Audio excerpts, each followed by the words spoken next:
तो महत्वाकांक्षा की जो पहली सीढ़ी है वो है विघ्न, संघर्ष। इससे आप भाग ही नहीं सकते। 5 साल से 15 साल तक आपके सामने कोई चुनौती नहीं थी। आप देखो घर में कभी कभी डेथ हो जाती है और सारे रिश्तेदार आ जाते हैं और उनके बच्चे आ जाते हैं, तो वो बच्चे खेलते हैं वहां आपस में, उन्हें नहीं पता होता कि क्या हो गया। 15 साल के बाद आपके जीवन में, हमारे जीवन में एक चीज शुरू होती है, उस चीज का नाम है चुनौती। जीवन में विघ्न जब आता है सोते से हमें जगाता है। कैसे? कैन को मरोड़ता है पल पल, तन को झकझोरता है पल पल। इस देश में ध्यान वो लोग करते हैं ज्यादातर जो बीमार हैं। मैं बाबा रामदेव के यहाँ गया था, तो वहां ज्यादातर वो लोग हैं जिनको डायबिटीज है, शुगर है, बीपी है। ये रोगियों के लिए नहीं है, ये युवाओं के लिए है। आरंभिक जीवन के 15 वर्ष आप परिवार में रहे, घर में रहे, माँ बाप के साए में रहे। जगाने का काम है संघर्ष का, जगाने का काम है विघ्न का। अब आप गौर करो, एक बहुत भयंकर चीज आपके जीवन में आनी शुरू हो चुकी है, चुनौती। आप गौर से देखो, 50% लोग जो यहां खड़े हैं मिडिल क्लास के होंगे।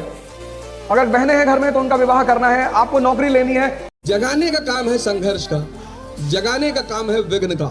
आरंभिक जीवन के 15 वर्ष आप परिवार में रहे, घर में रहे, माँ बाप के साए में रहे। मन को मरोड़ते हैं पल पल।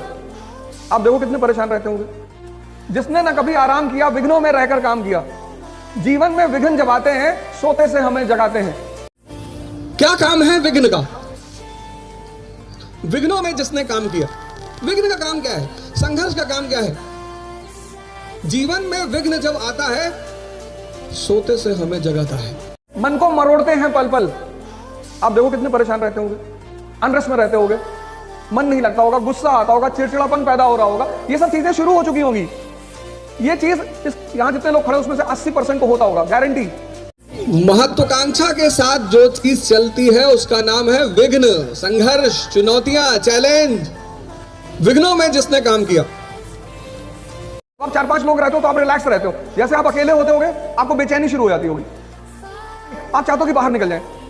ऐसा क्या चरित्र है उस व्यक्ति का, क्या नेचर है उस व्यक्ति का जो वसुधा का नेता हुआ, भूखंड का विजेता हुआ, जीवन में जिसने आराम का त्याग किया और विघ्नों में भी काम किया। आजकल के सबसे बड़ा रोग माइग्रेन है। माइग्रेन इसीलिए कि सपने भी बड़े हैं और चुनौतियां भी बड़ी हैं और दोनों में लड़ाई चल रही है। वसुधा, पूरी दुनिया का नेता कौन हुआ? प्रभु श्री राम। भूखंड विजेता कौन हुआ? सम्राट अशोक। अतुलित यश क्रेता कौन हुआ? श्री कृष्ण। बुद्ध ने ये खोज की थी इस विधि की, विपासना की। आप जब भी परेशान हो इस ट्रिक को लगाइएगा। विपासना का मतलब होता है अनपान सती, अपने आप सांसों को आते जाते हुए देखना, अपनी सांसों को देखिएगा। रश्मिरथ मुझे बहुत ज्यादा पसंद है। वसुधा का नेता कौन हुआ? भूखंड विजेता कौन हुआ? अतुलित यश क्रेता कौन हुआ? नवधर्म प्रणेता कौन हुआ? आपका मन क्या है ये आपको नहीं पता, विचार कहां से आते हैं ये आपको नहीं पता, और विचार कौन से आएंगे ये भी आपको नहीं पता।